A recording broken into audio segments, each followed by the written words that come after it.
XIII. The Picnic. The 4 barges were to leave the Salisbury School at precisely 8:30 the next morning. Miss Salisbury was always very particular about being prompt, so woe be to any girl who might be late. There was great scurrying, therefore, to and fro in the homes of the day scholars, and the girls hurried off with maids behind carrying their baskets, or, as the case might be, big family carriages filled with groups of girls collected among those of a set, or in little pony carriages. All this made the thoroughfares adjacent to the Salisbury School extremely busy places indeed. Mother Fisher sent Polly's basket over to the school at an early hour, Polly preferring to walk, several of the girls having called for her. So they all, with Jasper, who was going as far as the corner with them, set out amidst a chatter of merry nonsense. "Oh, girls, I am so glad we are going to the Glen!" exclaimed Polly for about the 50th time. "So am I!" cried all the others in a chorus. "Why, you haven't ever been to any other place for your picnic, have you, Polly?" cried Jasper with a laugh. "No, no," said Polly, "we never have. But suppose Miss Salisbury had decided to try some other spot this year. Oh, just suppose it, Jasper!" and her rosy color died in her cheek. "It would have been just too dreadful for anything." "We couldn't have had our picnic in any other place," declared Rose Harding. "It wouldn't be the same unless it was at the Glen." "Dear old Glen!" cried Polly impulsively. "Jasper, it's too bad you boys can't all come to our picnics." "I know it. It would be no end jolly if we only could," said Jasper regretfully, to whom it was a great grief that the picnic couldn't take in the 2 schools. "Yes," said Polly with a sigh, "it would, Jasper, but Miss Salisbury never will in all this world let the boys' school join." "No, I suppose not," said Jasper, stifling his longing. "Well, you must tell me about it tonight, the same as always, Polly." "Yes, I will, Jasper," promised Polly. So he turned the corner to go to his school, but presently he heard rapid footsteps back of him.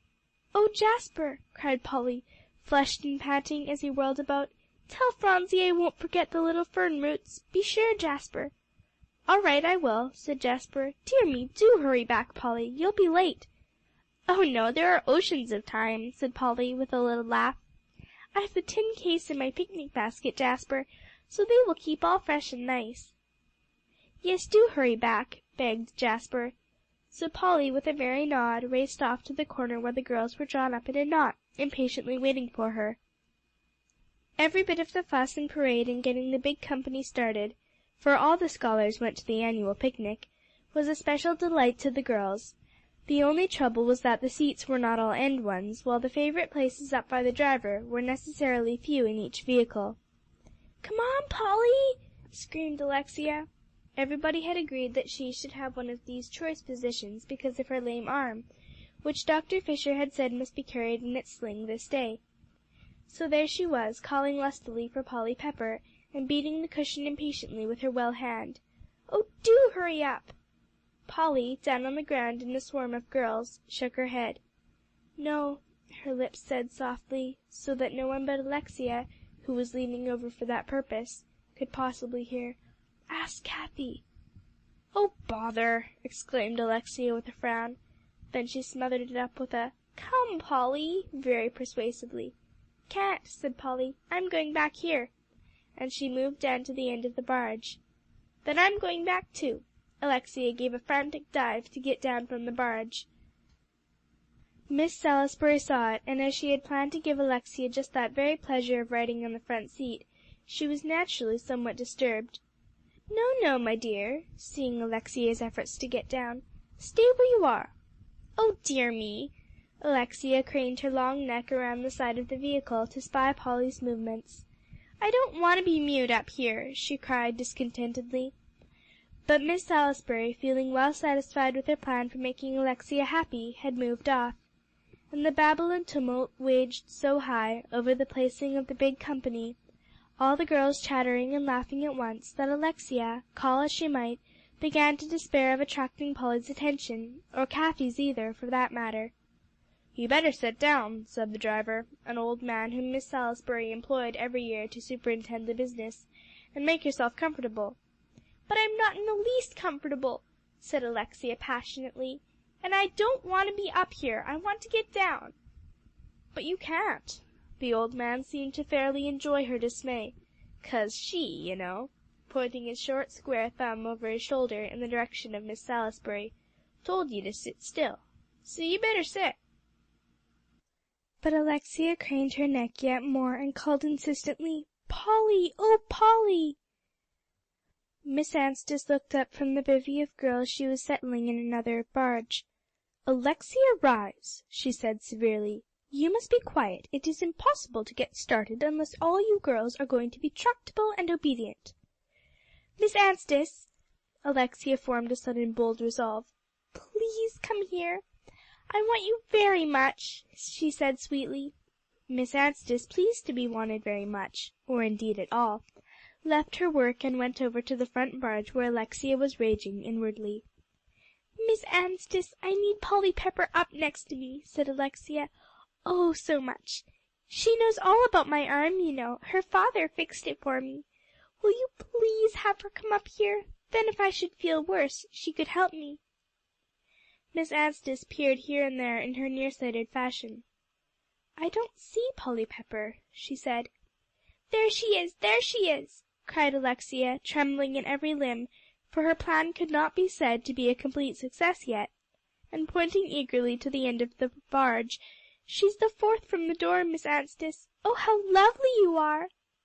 Miss Anstice, quite overcome to be told she was lovely, and especially by Alexia, who had previously given her no response to suppose that she entertained any such opinion, went with great satisfaction down the length of the barge, and standing on her tiptoes, said very importantly, "Polly Pepper, I want to place you differently." So Polly, quite puzzled, but very obedient, crawled out from her seat, where she was wedged in between two girls not of her set, who had been perfectly radiant at their good fortune, and clambering down the steps, was, almost before she knew it, installed up on the front row by Alexia's side.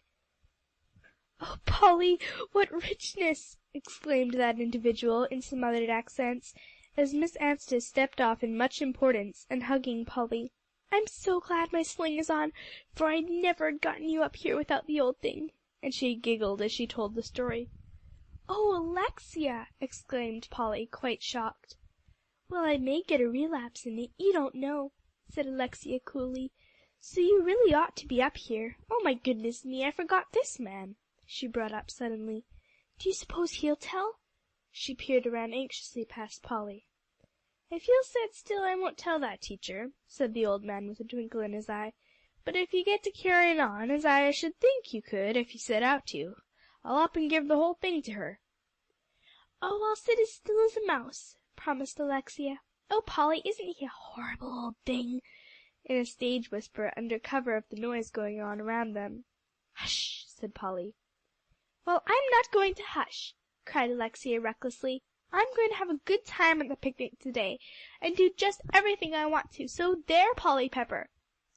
"Very well," said Polly. "Then when we get to the Glen, I shall go off with the other girls, Alexia," which had the desired effect. Alexia curled up into her corner, and hanging to Polly Pepper's arm, was just like a mouse for quiet. And off they went, the old man's whip going crack snap as he led the way with a grand flourish, as much better than his efforts of former years, as was possible. The road led through winding, woodsy paths, redolent of sweet fern, the girls never tired of its delights, exclaiming at all the sights and sounds of country life at all such moments as were not filled to the brim with the songs that ran over from their happy hearts.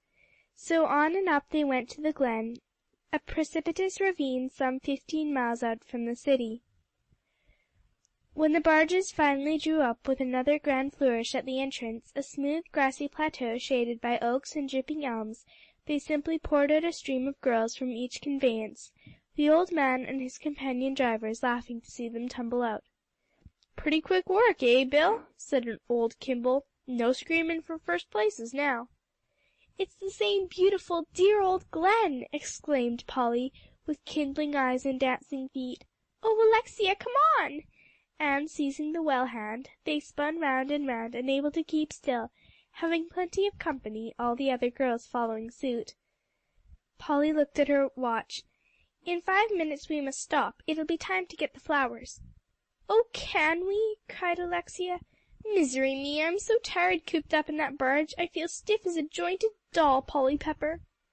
"Well, I don't," said Polly, dancing away for dear life.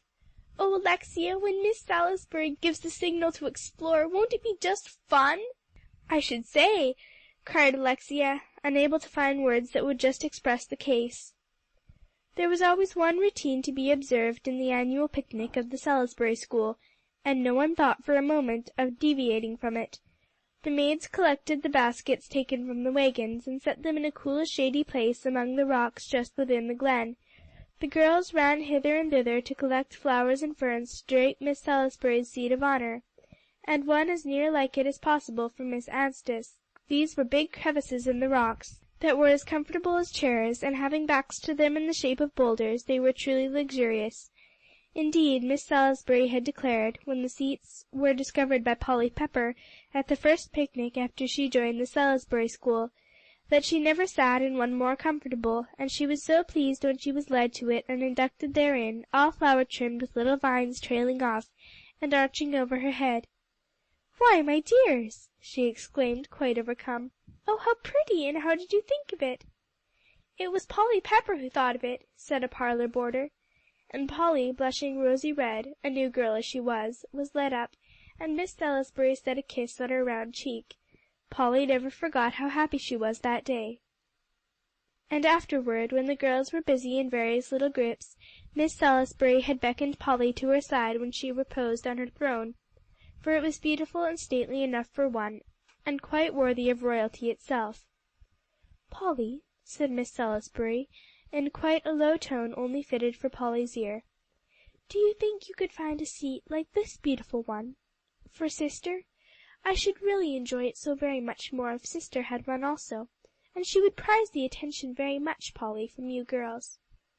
So Polly, fired with the laudable desire to find one exactly like Miss Salisbury's very own, for a sister, at last was just so fortunate.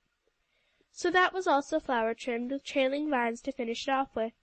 And every year the first thing the girls did after dancing around a bit to rest their feet after the long drive, was to set to work to collect the vines and ferns, and decorate the 2 stone seats. Then, with quite a good deal of pomp and ceremony, the girls escorted the 2 teachers to their thrones, unpacked the little bag of books and magazines, and arranged some cushions and shawls about them.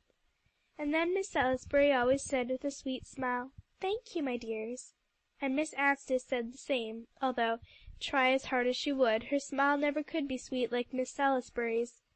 And then off the girls would go to exploring, as they called rambling in the glen, the under teachers taking them in charge. And now Polly Pepper ran to her hamper, which she saw in a pile where the baskets had been heaped by the maids. "There it is," pointing to the tag sticking up. "Oh, help me, not you, Alexia," as Alexia ran up as usual, to help forward any undertaking Polly Pepper might have in mind. "Dear me, you might almost kill your arm." "This old arm!" cried Alexia. "I'm sick and tired of it." "Well, you better take care of it," cried Polly gaily, "and then it won't be an old arm, but it will be as good as brand new, Alexia. Oh, one of the other girls, do come and help me." "What do you want, Polly?" cried some of the girls, racing up to her. "I want to get my hamper," said Polly, pointing to the tag sticking up, high and dry, amid a stack of baskets. "My tin botany case is in it. I must get the ferns I promised to bring home to Phronsie." "You stand away, all of ye." The old man Kimball, his horses out of the shafts, and well taken care of now, drew near, and swept off with his ample hand the bunch of girls. "Which one is it? Oh, that 'ere one with the tag," answering his own question. "Well, now, I'll get that for you, just as easy as rollin' off a log. 1, 2, 3, there she comes!" And 1, 2, 3, here did she come! And in a trice Polly had the cover up, and out flew the little green tin botany case, and within it being an iron spoon and little trowel, off flew Polly on happy feet to unearth the treasures that were to beautify Phronsie's little garden, a bunch of girls following to see the operation. The magazine fell idly to the lap of Miss Salisbury. She sat dreamily back, resting her head against the boulder. "Sister," she said softly, "this is a happy custom we have started. I trust nothing will ever prevent our holding our annual picnic." "Yes," said Miss Anstice absently. She was very much interested in a story she had begun, and she hated to have Miss Salisbury say a word. Although she had on a stiff, immaculate white gown, for on such a festival as an annual picnic she always dressed in white, still she was not in the same sweet temper that the principal was enjoying, and she held her thumb and finger in the place. "Yes, the picnic is very good," she said, feeling that something was expected of her, "if we didn't get worms and bugs crawling all over the tablecloth." "Oh, sister!" exclaimed Miss Salisbury, quite shocked, "it is no time to think of worms and bugs, I am sure, on such a beautiful occasion as this." "Still they are here," said Miss Anstice. "There is one now," looking down at the hem of her gown. "Ugh! Go right away," slapping her book at it. Then her thumb and finger flew out, and she lost her place, and the bug ran away, and she added somewhat tartly, "For my own taste I should really prefer a festival in the schoolroom." When it came to spreading the feast, not one of the maids was allowed to serve. They could unpack the hampers, and hand the dishes and eatables to the girls, and run and wait and tend. But no one but the Salisbury girls must lay the snowy cloth, dress it up with flowers, with little knots at the corners, concealing the big stones that kept the tablecloth from flapping in any chance wind. And then they all took turns in setting the feast forth and arranging all the goodies. And some one had to make the coffee, with a little coterie to help her. The crotched sticks were always there, just as they had left them where they hung the kettle over the stone oven. And old man Kimball set one of the younger drivers to make the fire, and a rousing good one it was, where they roasted their corn and potatoes. And another one brought up the water from the spring that bubbled up clear and cold in the rocky ravine, so when all was ready it was a feast fit for a king, or rather the queen and her royal subjects. And then Miss Salisbury and sister were escorted with all appropriate ceremonies down from their stone thrones, and one had the head and the other the foot of the feast spread on the grass, to sit on a stone draped with a shawl, and to be waited on lovingly by the girls, who threw themselves down on the ground, surrounding the snowy cloth. And they sat 2 or 3 rows deep, and those in the front row had to pass the things, of course, to the back row girls. "Oh, you're spilling jelly cake crumbs all down my back," proclaimed Alexia with a shudder. "Rose Harding," looking at the girl just back of her, "can't you eat over your own lap, pray tell?" "Well, give me your seat then," suggested Rose, with another good bite from the crumbly piece in her hand, "if you don't like what the back row girls do." "No, I'm not going to," said Alexia. "Catch me, but you needn't eat all over my hair. Ugh, there goes another," and she squirmed so she knocked off the things in her neighbor's as well as her own lap. "Oh dear me, keep your feet to yourself, Alexia Rise," said the neighbor. "There goes my egg in all the dirt, and I'd just gotten it shelled." "All the easier for the bugs," observed Alexia sweetly. "See, they're already appropriating it. And I guess you'd kick and wriggle if someone put jelly cake down your back," returning to her grievance. "Slippery, slimy jelly cake," twisting again at the remembrance. "Well, you needn't kick the things out of my lap. I didn't put the jelly cake down your back," retorted the neighbor, beginning to shell her second egg. Oh dear, was ever anything quite so good in all this world as that feast at the Salisbury picnic? "I didn't suppose those baskets could bring out much, nor such perfectly delicious things," sighed Polly Pepper in an interval of rest before attacking one of Philina's chocolate cakes. "Polly Pepper," called a girl opposite, "give me one of your little lemon tarts. You did bring 'em this year, didn't you?" anxiously. "Yes, indeed," answered Polly. "Why, where are they?" peering up and down the festal, not board, but tablecloth. "Don't tell me they're gone," cried the girl, leaning over to look for herself. "I'm afraid they are," said Polly. "Oh, I'm so sorry, Agatha." "You should have spoken before, my child," said a parlor boarder, who had eaten only 3 of Mrs. Fisher's tarts, and adjusting her eyeglasses. "Why, I've only just gotten through eating bread and butter," said Agatha. "I can't eat cake until that's done." "A foolish waste of time," observed the parlor boarder. "Bread and butter is for every day; cake and custards and flummeries for high holidays," she added with quite an air. "Hush up, do," cried Alexia, who had small respect for the parlor boarders and their graces, "and eat what you like, Penelope. I'm going to ransack this table for a tart for you, Agatha." She sent keen bird-like glances all up and down the length of the tablecloth. "Yes, no, yes, it is," She pounced upon a lemon tart hiding under a spray of sweet fern, and handed it in triumph across.